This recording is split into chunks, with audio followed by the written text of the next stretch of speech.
I'm out here at PFI Speed right now. Got the dyno right in there. This is where I got my hatch and Wago tunes, both by Brent. He's the owner over here. And got a little Honda graveyard back here. And he's letting me get a bushing off this EK back here. So I already broke everything loose, and I'll go ahead and pull this bracket and bushing out of there and hopefully get it on the hatch today so I can get it driving around. Oh, you little bitch. Oh, just got the bushing off. So I believe I have everything I need right here. Oh, got the bracket too, because this one's all bent on mine. And I think what happened is, if I'm not mistaken, that's where the bushing goes right there. Bushing slides on over that, and then the bracket holds it all up. And then this washer goes on the back side of that, and then this nut right here. And I'm pretty sure on mine, this nut fell off. I'm not sure, I'll find out when I get back to the house, but pretty sure that fell off, and then that caused this to like maybe have some more stress on it or something, and it bent the bracket out. Just too much for it, I don't know. I'll figure it out when I get back, but I got everything I need from here. So that's awesome that he happened to have a 96 Civic that I could take this stuff off of. So shout out to PFI, because they're awesome. Just found a little praying mantis when I was working on the Civic over here. Little guy must be into the Honda game. Been finding these guys everywhere lately. These things are awesome. For sure, one of my favorite bugs. They're just so badass.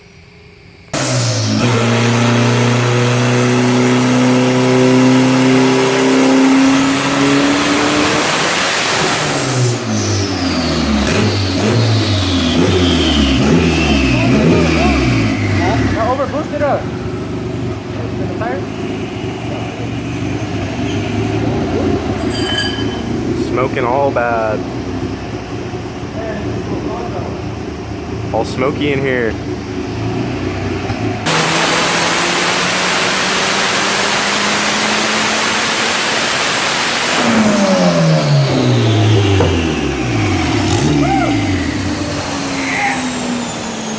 $328.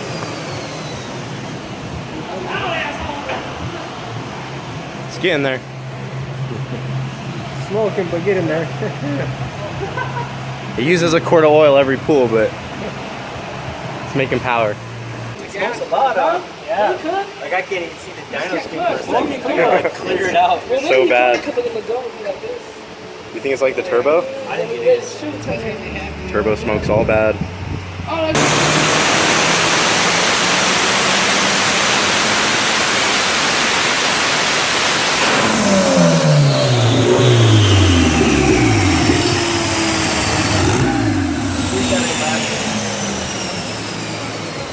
$375. Not bad. Bone stock internals. Well, I was on my way home. Brought my little buddy with me. And MR2 seems to have popped a tire. Like, what the fuck? So now I gotta fucking go put the spare on to get home. I'm only like not even a mile from my house too. So this kind of sucks. And like, come on, this wasn't even the tire that I did the burnout on. But, oh well. Well, just my luck, the spare's flat too. So I'm gonna have to see if Charlie can bring me a bike pump so I can throw this thing on real quick, because the tire on the car is shot. So hopefully Charlie's not too busy right now. Got the spare on, and Charlie didn't answer. So I'm about to go to one of these apartments right here. They have bikes on their balconies. Hopefully one of them has a bike pump so I can air that tire up. And here's the one I just took off. Has a screw in it right there. So that's what caused that. Now I gotta go get a new tire. Jimmy, you stay right there. I named him Jimmy. He's been chilling. So the spare had a hole in it too, and I just said fuck it and drove it here. It was a little bumpy on the way back. I found an air compressor and they let me borrow it. And this tire had a hole in it too. So I just drove it. I was like, fuck it, I don't give a shit. But it made it back. Tire's no good anyway. And look, this is Jimmy. He hung on for the whole ride. My car's making all the waves. Did you drive it? Seeing if the fan trips on. Oh.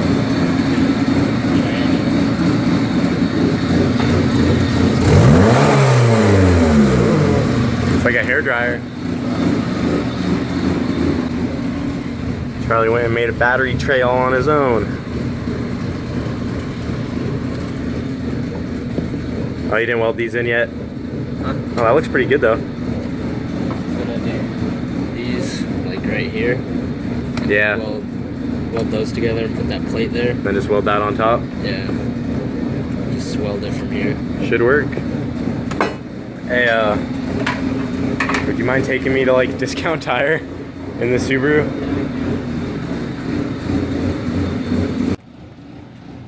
Well, I'm gonna go ahead and jack up this other side on the MR2, get both of the back wheels and tires off, take them to like Discount Tire or something and get just a couple new tires in the back because I need this thing to get to class tomorrow. I don't feel like taking Wago. And yeah, and then when I get back, hopefully I can work on the hatch, get that bushing in, and maybe see if that was the problem, see if it drives around okay. But yeah, I'm gonna go ahead and let Jimmy go. Here you go, Jimmy. Be free. We had a fun afternoon. Actually, I think Jimmy's a girl because got a fat belly under there, probably pregnant, but I don't care. His name or her name is still Jimmy. Be good, Jimmy. Just got the new tires put on the rear on the MR2. Here's that spare over here.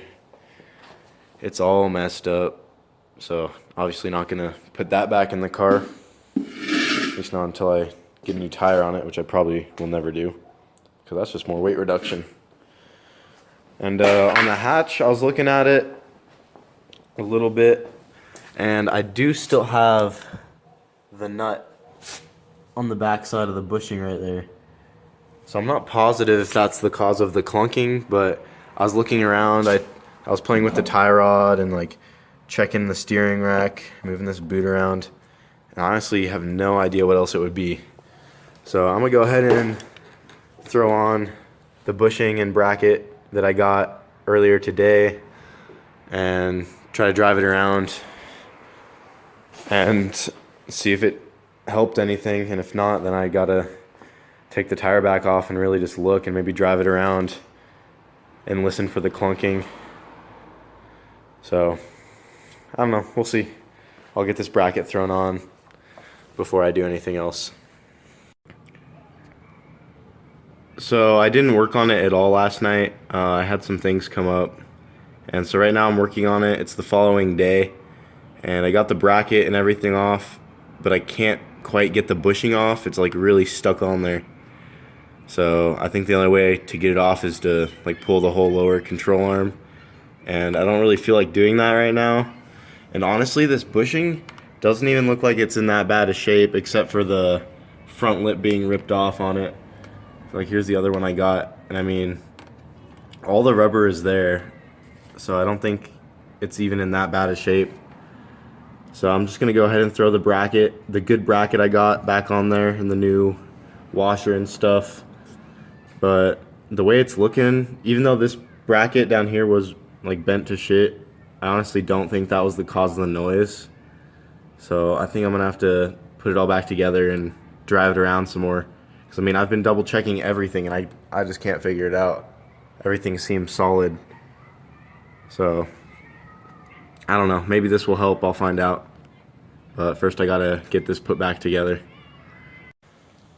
I just took the car around the block and the clunking is still definitely there. Like I thought, after I saw that bushing, I realized it's probably not that. So right now, the only thing I can think of that it might be is like the axle or something in the transmission, or maybe something possibly in the steering rack that I couldn't see, but everything seemed okay in there. So what I think I'm gonna do right now is just jack it back up and go ahead and pull the axle out and throw a different one in because I have a couple laying around. So gonna do that and maybe see if it's the axle. I'm not sure. That's all I can think of right now. Because I mean, like, it pulls to the right pretty hard, and every time it clunks, it pulls the car over. So I'm thinking maybe the axle might be binding up or something. I'm not sure. But I mean, I want to get this figured out so I can drive it. So I'm gonna throw a different axle in there and try that out, see if that does anything. Just got the axle pulled out, and I'm pretty positive it's because of this guy right here. This joint is loose. It just feels like shit. Like, I don't want to touch it right now to show you just because it's really dirty, and I just took my gloves off to film. But like, it's bad. It sounds horrible. And this kind of sucks because these right here are pretty much brand new axles. I maybe have 500 miles on them tops. And they're rated for 500 horsepower. They're insane shafts. And I know my car makes more than what they're rated for, but I haven't taken my car to the track at all, so it's not coming out of the hole. There's not a lot of stress on them. I'm just on the street with street tires that spin, so the axles should pretty much have no stress on them. So I'm not sure why this one took a shit. So hopefully I can maybe hit them up, talk to Insane Shafts. I don't know if these have any kind of warranty or not, but I mean, that's kind of shitty because I just got these not too long ago. If this axle is the cause of that noise, that kind of sucks because I mean, like I said, I barely use these things at all, and I paid quite a bit more for these, and they're supposed to be rated for a lot more power. And I used to have some cheap ones I got off eBay when I first did this swap, and I mean, those lasted me a couple years. I made 450 horsepower on the eBay ones, and I finally snapped only one of them because I took it out to the track and I launched it with everything it had and slicks. So I mean, I don't blame it for snapping. It was super cheap, but there should be no reason this much nicer axle would break on me. But I'm not positive it is the axle, but I'm pretty sure. So I have a couple more laying over here. I got some drive shaft shop axles over there that I got a while ago for cheap. And I'm just gonna throw in a different axle just to see if that's the problem. So I'll get to that. Well, just put a different axle in there. This is actually the one, my old one off eBay. And as you can tell, that one's pretty fucked too. So that boot is completely ripped and all the grease is gone. I was gonna put the drive shaft shop one in there, but I forgot I need a different hub because the spline on this end is beefier, like for more power or whatever. So that's for a different day. I need to get those put in. But got the eBay one in there, and I did drive it around, and no more clunking sound. So it was the axle, and that kind of sucks because, as you can tell, that's a super cheap eBay one. That one's already been beat to shit, and it still holds up fine after a couple years. And then this Insane Shaft one right over here is already messed up. So I'm gonna see if I can contact them and hopefully they can do something for me. If not, it's whatever. At least the car is good to go again. So, and it's been sitting here, no more leaks for the most part. A little couple drips still, but it's also still caked in oil under there, so it's not nearly as bad. Like, it's been sitting out here for a good 20 minutes now, and I think there's only like one little drip under it back there. You can't even see it on the camera. But hatch is doing a lot better at least, and found out that clunking noise. So yeah, got the hatch good for tonight. So yeah, it was just that axle. I mean, I just drove it around, it's fine. So hopefully we'll be taking it to Mexico pretty soon again. And that eBay one should hold up just fine. I'm not too worried about it. So I'm gonna try to call Insane Shafts tomorrow and hopefully they can do something for me, because I mean, this thing shouldn't have went out that fast. And you can hear it a little bit. It's just It's all shitty. It has so much play. So, oh well. So yeah, stay tuned. We'll take it out soon.